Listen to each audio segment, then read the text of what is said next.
እንኳን ደህና ጠበቃችሁ።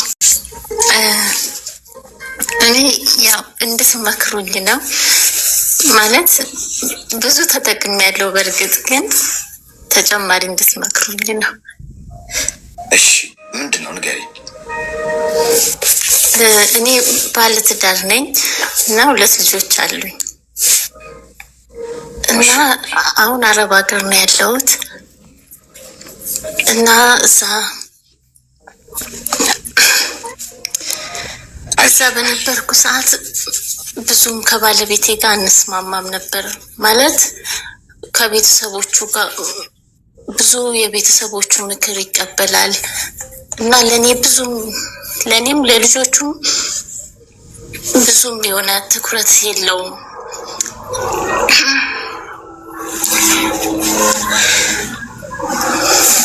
እና ብዙ ጊዜ በቃ ማለት እሱ ጎበዝ ሰራተኛ ነው። በእርግጥ ግን በቃ እኛ በሱ የምንጠቀመው ነገር ምንም የለም። በቃ በቤተሰቦቹ ምሬት ነበር የሚኖረው። በተለይ ከእህቶቹ ጋር በጣም ይቀራረባል እና እነሱ ከኔ ጋር ነገር ከፈለጉና እነሱ ካኮረፉ እሱም ያኮርፈኛል። ቤተሰቦቹ ከኔ ጋር በቃ በጣም እንትን ካልሆኑ ሰላም ካልሆነን በቃ እሱም ጭምር ነው ምን ሆንሽ እንኳን ብሎ ሳይጠይቀኝ ነው እንትን የሚለው ማለት ነው። በቃ እነሱ አኮረፉ ማለት እሱም አኩርፎ ነው ቁጭ የሚለው እና ብዙ ጊዜ በቃ ከልጆቼም ጋር በጣም እቸገር ነበረ። ከዛ መጨረሻ በቃ ይሄ እንትን ከሚል ብዬ ልጆቹንም እሱ ጋር ትቼ ወደ አረብ ሀገር መጣሁ እና አሁን ከአረብ ሀገር 2 ዓመት ከ6 ወር ምናምን ሆኖኛል እና ምን ይለኛል ብር ላኪና እንደዚህ ላድርግ የሆነ ነገር ልስራ ስልክ የሆነ መኪና ተጨምሬበት መኪና ልግዛ ምናምን ይለኛል። እኔ ደግሞ በፊት የነበረው ነገር ስለማቅ ማለት በቃ እሱ ሲኖረው በቃ የተለያየን ሰው ነን ማለት ትችላለህ። እሱ አለው እኔ የለኝም ማለት እስከ መቸገር ድረስ ማለት ነው። ከልጆቹ ጋር በቃ ለልጆች የምሰጣቸው ነገር እስከማጣ ድረስ ነበረ የሚቸግረኝ እና ያንን ስላለብኝ በውስጤ ያ ስላለ እኔ ደግሞ ይሄ እዚህ የምሰራው ብር ወደሱ ማድረግ አልፈለኩም እና አሁን ወደ እንታልክም ስለው ከልጆቼ ጋር ማለት ከልጆቼ አያገናኘኝም።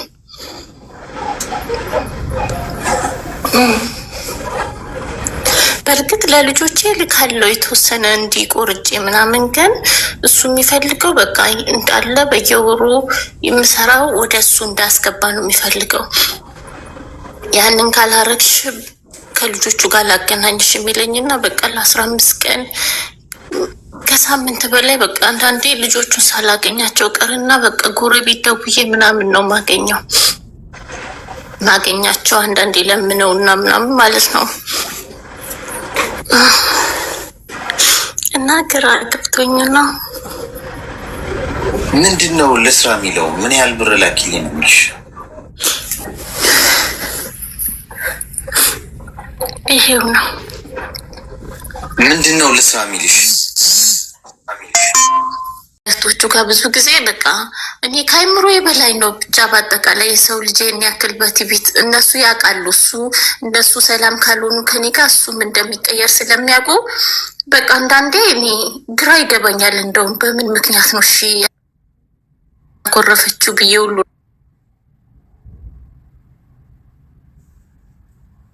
ነው ማስበው። አንዳንዴ በቃ እንደ ተነስታ ካኮረፈች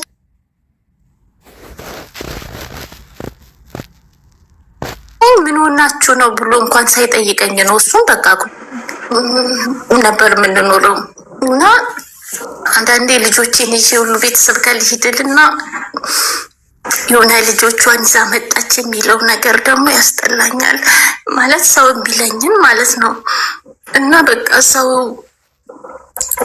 እዛው ሆኜ ብዙ ጊዜ ታገስኩኝና እንደምንም አረብ ሀገር ጀመርኩኝ ከቤተሰብ ብር ጠይቄ ምናምን።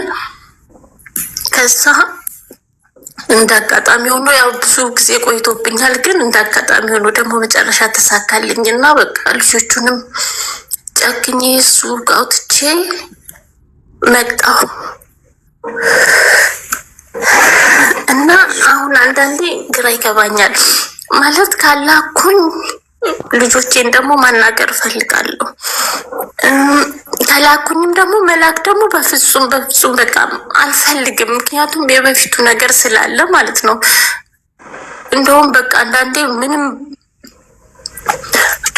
ልጆች እሱ ጋር ባይኖሩ ኖሮ ምንም በቃ ምንም ነገር እንትን ባልል ደስ ይለኛል። ምክንያቱም እኔ ቢያንስ ከልጆች የተለየች እንኳን እዚህ የመጣሁት ሀቶ ተቸግሮ ምናምን አይደለም።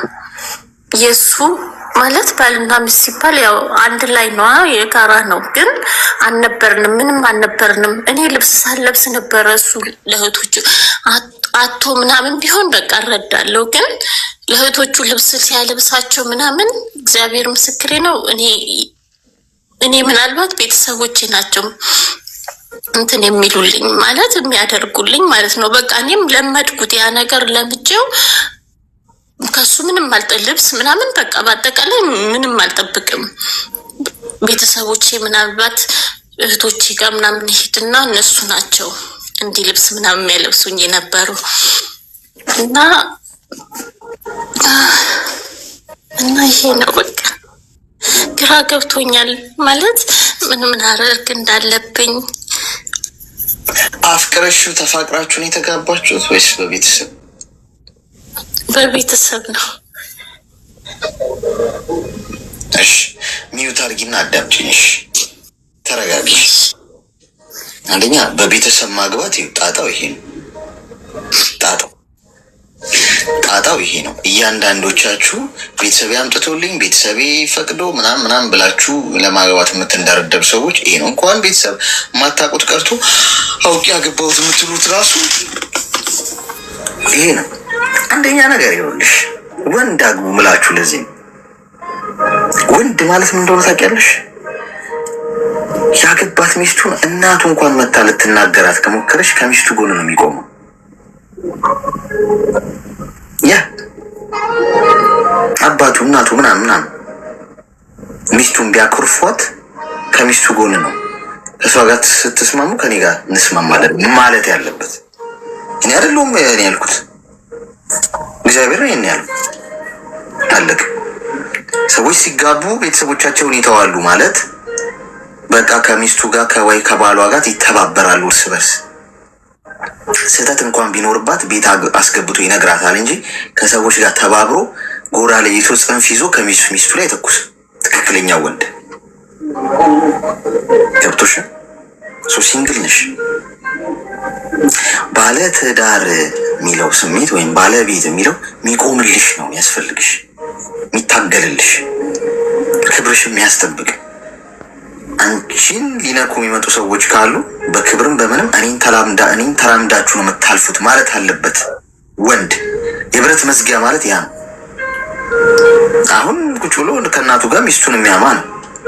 ከአባቱ ጋር ቁጭ ብሎ ከእናቷ ጋር ሄዳ ስለ ባሏ ችግር የምታወራ ነች።